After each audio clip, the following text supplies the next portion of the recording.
সুলাইমান আলাইহিস সালাম শক্তিশালী একজন নবী ছিল। উনি মালাকুল মাউতকে বলেছিলেন, মালাকুল মাউত, আমার মৃত্যুর সামান্য কিছু আগে আমারে বইলো, আমার একটা কাজ আছে।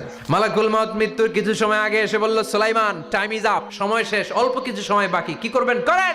সাইয়েদনা সুলাইমান জিনদেরকে ডাকলো, ও জিনেরা, বিশাল একটা প্রজেক্ট আছে, প্রজেক্টে কাজ শুরু করো। আর কিছু জিনকে বলল, চারদিকে গ্লাস ফিটিং করা একটা রুম বানাও।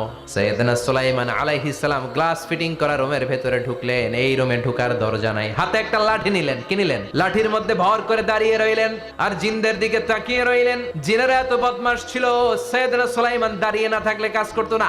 সুলাইমান আলাইহিস সালাম লাঠির মধ্যে ভর দিয়ে দাঁড়িয়ে রইলেন আর বললেন, কাজ করো। জিনেরাও কাজ শুরু করলো। ওদিকে মালাকুল মাউত এসে বলে, ও সুলাইমান, সময় তো শেষ। সুলাইমান বলে, সমস্যা নাই, রূহ কবজ করেন। মালাকুল মাউত ওইভাবে লাঠিতে ভর দেওয়া অবস্থায়, দাঁড়ানো অবস্থায় সাইয়েদনা সুলাইমান আলাইহিস সালামের রূহ কবজ করে নিলেন। উনি এমন ভাবে দাঁড়িয়েছেন, রূহ চলে গেল, লাশ হয়ে দাঁড়িয়ে